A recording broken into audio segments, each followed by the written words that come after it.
ị chọrọ iji nwa uriom chụgbuo onye ji nnekwu na aja maka echiche ejere gbuo mmadụ abụrụ ife echere nwanne. Anyị nwere legal team mụ na ha na-akpa ka anyị rọnụba agency ya dị recruit ụmụazị chọrọ ije Bọyị.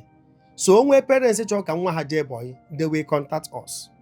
Anyị enwe dedicated office. Odefe achọrọ m iji wee n'ego, enwere m ife m na-eme mana ọ ka anyị wee mee ka anyị Igbo dị mma. Onye ọ na-tinyebe ọkpa na bọọlụ amara ọkpa ya enye go.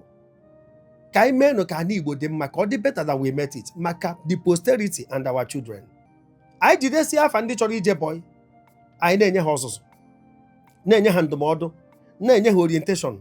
Then enwezie ndị ọga chọrọ ụmụ Bọyị, anyị edute ọga ahụ, dute family ndị nwe onye nke anyị chọrọ ka a kpọrọ. Ọga na madam megherie were nwa mmadụ wee mere football onye gbara onye nwanne ya, o ruo oge settlement akọba story. Ọ bụrụ na enwero proof na ezuru ọga ori, no evidence, ọga anyị na gị gbarịcha ịfụ na anyị awaịrị ga-ede abụbọ irie ya. So otu a ka ọ dị na nwatakịrị zuo ego ọga ya, anyị agbanyere ya fim onene, ọga na-eme ya, anyị nwa na-eme. Ekwensu cannot act without a human being. Surukede abụrụ egwu ụmụazị, egwu ndị mmụọ.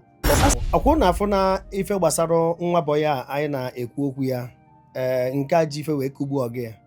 Ịma abịa kwubi ya, ọ daa n'ịkọ ọnụ eji mara bụ ndị Igbo na-esegregeti ndị agba elu, ndị agba na nwa Abakaliki nke a, ndị Anambra akọrọ nke a, mana onye Ebonyi steeti gburu onye Ebonyi steeti, o do n'onye ọbụla anya. E nwere investigeshọn ọsọ na-aga. O nwere efe mkpu n'ihe onyonyo nke mbụ mme ma ọ na unu ya echeta ka mme ya ka ọ dị ọfụ n'obi anyị. Akọwara m unu na anyị enwerịrị ulterior motive ife nwa bụ n'obi. Jee n'ihe onyonyo ahụ mme kịta ọ pụta n'ife, a ka nwere ife ndị ọzọ na-eme unfold, maka a sị na nwoke a debekwara ego na ọgba ọgwụ kama na ọ na-ebi na low key. E wee fụ 40 million naira na akaụntụ nwa Bọyị a. E wee chekizie nke isi Bọyị afụ 100 million naira. Nke a bụgodu current news. Investigations are ongoing. Ego eji chụọ nwaanyị adọrọkwa na ụmụnne m nya nke a ghaịrị n'ahụ ụmụ nwaanyị. Ego eji gonye onye niri obi na-agba Bọyị wee nie obi debe 40 million. Ma ọ bụrụ otu esi wee ka na-achọpụta ya ka o si dị, nke a bụ ego afọ na akaụntụ nke eriri eri adịrị ya. Maka nwatakịrị niri obi 3 AM wee mụrụ anya debe kitchen pestle wee chebiri ọga ya. Kedu ife unu ada agwa m? Now abịana m necha anya maka otego nyere nkụzi ma ọ na unu ya echeta ife ya eme ka Bọyị bụrụkwazie ife na-akwanye ugwu n'ala Igbo. Ofu onye ka Chukwu nwee ike inye idea ka a ga-esi mee ife ka ọ kawanye mma. Microsoft kịta unu mana ofu onye weta ya. Ife gbasara social media ọ dịrọ mgbe fonu pụtara ọfụ, mgbe e nwere Sajem, mgbe e nwere Nokia 310 na ndị otu ya. Unu mana oge a nọọsọ text message ka ị nwee ike isend. Inenewezi vidio ọ mmadụ mere ya invent. Chinefo anadị advance. So ịgba Bọyị ekwesịgo ka ndị Igbo pụtazie ebe ọnọ akpọrọ m ya Igbo varsity.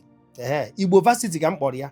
Ebe ọnọ university ndị Igbo na all the multi-billionaires enwere n'ala Igbo, ọtụtụ n'ime ha gba Bọyị. Nke na a na-agụzi ya na Harvard University. Kedu ife kpata na ya meme ya ka ọ na-ehi odo? Ka ife kpata na ya meme ya ka ọ dị modernized, ka o nwee ike dị attractive. So achọrọ m ịma ma mma run agency, enyebugo m nkụzi a mgbe m wepụta 42 points a eji wee mee ka ndị Igbo dị mma. Is a vision that must be embarked on with a mission. Now, ka m chọọ ka esi wee mee ya bụ mma akọwara unu ma emechaa. Anyị nwere legal team mụ na ha na-akpa ka anyị rọnụba agency ya dị recruit ụmụazị chọrọ ije Bọyị. So onwe parents chọrọ ka nwa ha jee Bọyị, they will contact us. Anyị enwe dedicated office. Odefe achọrọ m iji wee n'ego, enwere m ife m na-eme mana ọ ka anyị wee mee ka anyị Igbo dị mma. Onye ọ na-tinyebe ọkpa na bọọlụ amara ọkpa ya enye go. Ka anyị meenụ ka anyị Igbo dị mma, ka ọ dị better than we met it, maka the posterity and our children. So anyị bịa na-akpọtasị ụmụazị a na-enweta kọntaktị ha, na-eskrinu ha. Anyị gbagodo mbọ fụ na ha nwere wide background, na ha esiro from a dirty and a rotten background, na ha nwere moral rectitude, na ha zụrụ ha azụ. Nke mbụ, anyị na-enecha onye ajụcha ese ma ebe ọ gụrụ akwụkwọ, anyị jide track record ya welụ na ndị na-achọzi ụmụ Bọyị, maka enwe ọtụtụ ndị ọga chọrọ ụmụ Bọyị. Nke ndị be anyị nọcha ugwu Awụsa na-akpọ ndị Kanuri, akpọzi ndị mba mmiri. Ụnụ afọ na nsogbu dị ọnya ka ụmụazị anyị ji wee ju na nga, ọ dị ha ọsịsọ. Ọ bụrụ na enwe ndị ka chọrọ ịba uru, ndị na-ege anyị ntị n'onu, ife anyị eme bụ idewe platfọm, anyị jidesi afa ndị chọrọ ije bọyị, anyị na-enye ha ọzụzụ, na-enye ha ndụmọdụ, na-enye ha orientation. Den enwezie ndị ọga chọrọ ụmụ bọyị, anyị edute ọga ahụ, dute famili ndị nwe onye nke anyị chọrọ ka a kpọrọ, agwasịa the family na ife onye a na-azụ, ife a na-agwụ na-abụrụ ife ya egbu oge, under couple of days omego, ka ị wee mara onye na-akpọ bọyị, ka ndị a na-akpọ bọyị marụkwa onye na-akpọ ha bọyị. Ife njichọ ka legal team dị involved bụ ọga na madam megherie were nwa mmadụ wee mere football onye gbara onye nwanne ya, o ruo oge settlement akọba story. Ọ bụrụ na enwero proof na ezuru ọga ori, no evidence, ọga anyị na gị gbarịcha ịfụ na anyị awaịrị ga-ede abụbọ irie ya, nya anụ mmụọ jụrụ ka iyi eri, nke a bụrụ nke na iji ego na inwe connection. So ya ka m ji chọọ ka ehibe ya ka e nwee legal platform in case of necessity or eventuality. So otu a ka ọ dị na nwatakịrị zuo ego ọga ya, anyị agbanyere ya fim onene, ọga na-eme ya, anyị nwa na-eme ya, ọga zuru ori na-eme ya, ka anyị kwụsịnata na ife a na-eme n'ala Igbo.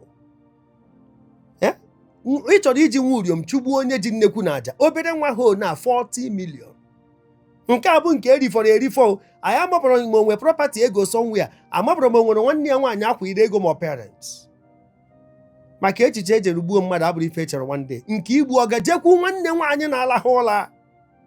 Ọ bụrụ na ọsọ ọga ọ dị iche, ajụọ ya, ọ sị na iwe were ya bụ na nwanne ya nwaanyị ka ọ ga asịsị kpọchide ya ụzọ. Ọ sị na ekwensu, according to the statement of the boy, ọ na-ekwensu. Ekwensu cannot act without a human being.